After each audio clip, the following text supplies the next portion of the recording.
Good evening and welcome to another edition of the Roundball Report, the only show in the area highlighting the accolades of high school, college, and professional teams here in the DMV area. Tonight, I'm very excited to be joined by my special guests, Mr. David Steele, Brian H. Waters, and Robert Littal, calling us in on the phone line. And Robert, I want to start with you. Let's start with the big subject today, NBA Finals. You were at the Oracle Arena and you saw just the demolishing of the Cleveland Cavaliers team. And since you were there, I mean, tell me what happened to this Cavs team and why do you think they were shooting under 40% last night? No, I don't think it was as much of what was happening with the Cavs as it is what's going on with the Warriors, and specifically the fact that they're not having to deal with Oklahoma City anymore. I think what has happened, at least psychologically, is the Warriors felt that the Thunder were their equals, and they presented them with a lot of problems, and they barely made it out that series by the skin of their teeth, and they just don't have the same type of fear. Maybe fear is not the right word, but they don't have the same type of trouble with the Cavaliers. The Cavaliers don't match up as well with them as the Thunder, and they're playing very free and loose. And if you're a Cavs fan, you should be worried because Steph and Clay have not played that great, average at best, and you're still getting, blown out by 15 or 14 and 33 points. So it's not looking too good if you're a Cavs fan, but, you're going back home to Cleveland, and, one win can kind of change the complexion and maybe get them with some positive feelings going on throughout the series. I definitely agree, and I'm going to take this next question to you, David. I agree. I think the Warriors have just been playing well, but they have been all season. Obviously, they were 39-2 regular season at home. So do you think this trip back home for the Cavs will hopefully get them, upbeat and hopefully finally getting that win and hopefully not seeing a sweep this finals?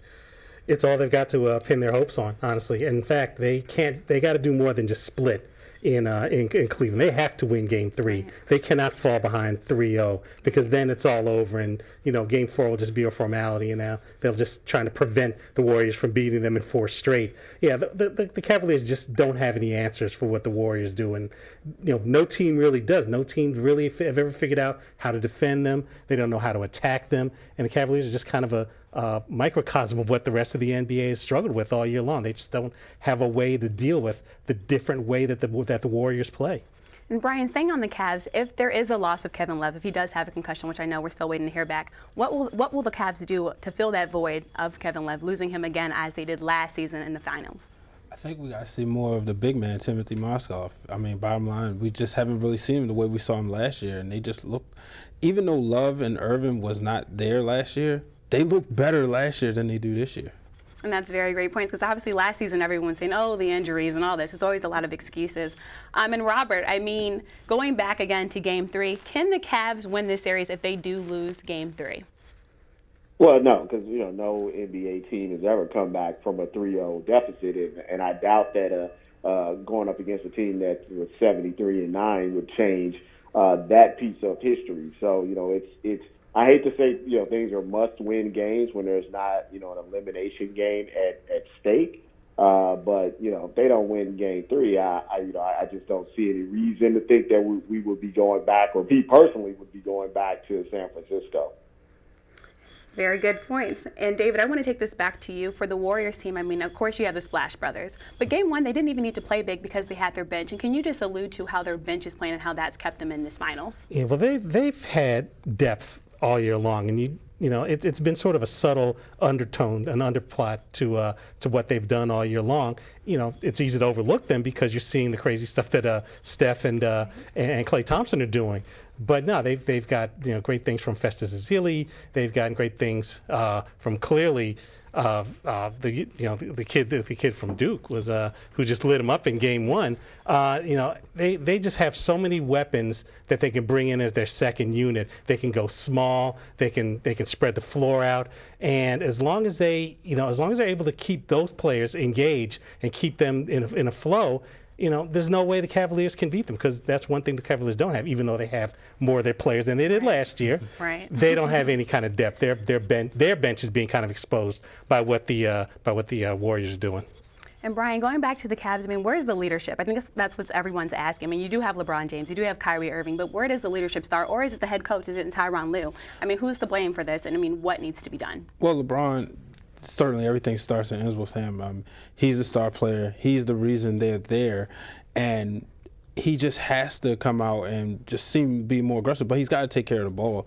And if your leader is causing a lot of turnovers, then that's where it all falls apart. Right, and that's a great point. Now, turnovers, they did have more of them, but they weren't getting the points off the turnovers. I mean, Robert, and just, I know you were at the Oracle Arena, but I mean, do you think the Warriors can be stopped? Will this be a sweep? I have to know, because it's been talked about. I'm sorry, what was the last part of your Do you question? think that the Cavs will sweep, or do you think they'll finally get a win at home? Oh, do I think the Warriors will sweep? Okay. Honestly, it's looking that way. I mean, the Warriors have won 7 straight against the Cavs, and none of them have been particularly close. Like, even when the Warriors, won their 3 games in the regular season against the Thunder, but all of those games, were close, and they just kind of pulled it out at the end. None of these last games against the Cavs have been close at all. When they went to Cleveland in the regular season, they beat them by like 30, 40 points. So it's a confidence thing, and it's a mental hurdle that the Cavs have to get over. And it's a lot of, just from being there, there's a lot of, seems to be infighting between the Cavs. There's a lot of miscommunication. There even seems to be some disagreement of the type of offense they should be running against the Warriors. There was, pointed out that last year they won 2 out of the first 3 games, and they didn't have Kyrie for the majority of all of the series after Game 1. They didn't have Kevin Love at all, and the reason that they won those 2 games is because they slowed down the pace. They played a little bit of bully ball and got really physical with the Warriors. This year they're trying to run with them. And that's just not working. And if that continues in Cleveland, this will be a short series and probably over in 4. And David, to you and Brian, I mean, if you're head coach Steve Kerr, what do you tell your players in the locker room when it seems like everything's going right for them? Keep doing exactly what you're doing. Keeps it easy. put your foot in their throat and finish up. It's been kind of the mentality all year. I mean, the fact that they drove for the 73 wins and that they drove to keep the home winning streak alive as long as they did shows you that they were very motivated to, one, disprove a lot of it, because they were very sensitive to what people were saying after last year's championship. Right. They were lucky, this guy was hurt, that guy was hurt. You can't keep that up. The league's going to catch up to you. And clearly, they went into this season with a vengeance, and they've been able to maintain it all along. Now that you're 2 wins away from a championship, there's no reason to change anything right now. Just keep the pedal to the metal. That's all you can do. What about you, Brian? I agree. Keep the pedal to the metal. This is the matchup that they wanted. Everybody talks about the Cavs wanted the Warriors. The Warriors wanted the Cavs because they wanted them at full strength. And you can't say, well, they didn't play anybody tough this go round. They played the Thunder, and the Thunder beat the Spurs. So that goes to show you the type of team the Thunder were. So the fact that they, it seems as if they're already past the hard part. The Blazers could shoot not as well as them, but they could shoot very well. The Thunder didn't care. Russell Westbrook was a dog going to the hole. Right. Now you think, okay, they're going against the best player in the world. They're going against LeBron James, but they're making this into a cakewalk. And I expect nothing less when they go into Cleveland. And I had the Cavs in 6 because I thought that the Warriors were going to run out of gas, essentially. I thought that they were going to be beaten up. I felt, even if it was the Thunder advance, that the West would beat each other up so bad that would make it easier for the East. But it seemed like the Warriors are just riding that momentum of winning 3 straight. All right, and going back to you, Robert, I mean, let's talk about the Cavs bench, because we've heard so much about the Warriors bench. Do the Cavs have the bench that they need to hopefully get a little bit more further in this series? Well, I don't think anyone was comparing the Cavs bench, to the Warriors bench, but what they need is, and it's not even so much the bench. I don't even think it's the bench. I think their entire team is not shooting well. It doesn't matter if it's the starters, if it's the bench. It's hard enough to play the Warriors, straight up, even if you're playing well. When you're shooting, 35, 36, 37%, you might as well just not even show up in the building. So, I don't think it's, if the bench, does a little bit better, then, that's going to make a big difference. It starts with LeBron like everything else, but it's deeper than that. It's Kyrie is supposed to be his Dwayne Wade, and Kyrie, you can't be the point guard and only have 4 assists. In the first 2 games of a series of this magnitude. You can't be shooting almost, less than 30% from the field, and you're supposed to be the number 2 guy, on the team. If you put up Clay's and you put up Steph numbers, which are, a little bit pedestrian for them, they still dwarf what Kyrie is doing. So it's everybody. Like, it's not like one particular thing that the Cavs have done, badly. They've done everything pretty much badly for, I would say, out of the 8 quarters, like 6 of them have been, pretty, terrible. So until the whole team, makes a change, I don't think you're going to see anything different. I completely agree. I mean, I still remember last year's finals when it was overtime games, the first 2 games. I don't see an overtime game coming this finals. But from David and Brian, if you were head coach Tyronn Lue, would you make any changes in the rotation? Do you think that will help? I don't know if there are any changes that they really can make.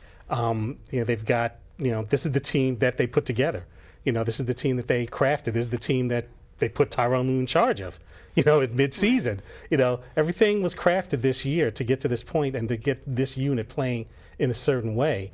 And it's all just kind of blown up in their face because of the opponent that they have. I mean, there's really no combination people. There's nobody out there that's missing right now from the lineup who isn't getting minutes that you could say, well, if he got more minutes. People keep bringing up Mozgov, but I mean, we saw a little taste of that last year. It's like, how much is he really going to mean in a game like this? And I think what's really interesting is that the guy who was the big spark plug last year, Matthew Dellavedova, right. Where has he been? You haven't heard it, right? He's disappearing man. Exactly. We're still looking for him. And quickly, Brian, what about you? Oh man, what can you do? I know. You play physical. You question. have to, at this point, you take your bottom 3 on the bench and you make them go, kind of beat up Steph and Clay, just to scare him. You get in Draymond Green's head. I mean, he's one technical foul away from suspension, Very true. But they're not even. He goes out there. He's shooting threes at will and making them. Right. And right now, he's the MVP of the series. He had 5 threes last game. But that does it for this part of the Roundball Report. Stay tuned for more. We'll be right back.